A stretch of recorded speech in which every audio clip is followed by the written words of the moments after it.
In this video, we'll be doing a review of the Intch Networking app. You can find it by going over to your Google Play and looking for Intch.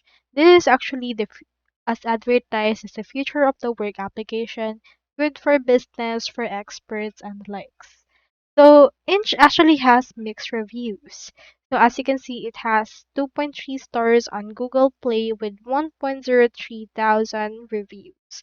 So some users calling it a potential scam and a waste of money due to hidden fees and lack of job opportunities, while others praise its user-friendly interface.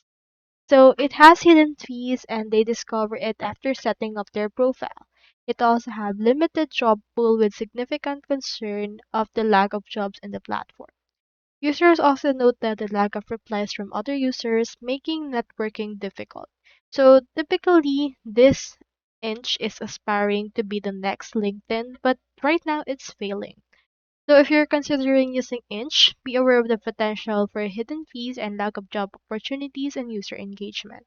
It is advisable to be cautious and carefully review the platform's policies before committing to it, particularly if you're looking for immediate career opportunities. So that's all there is today, and I hope this video helped you out.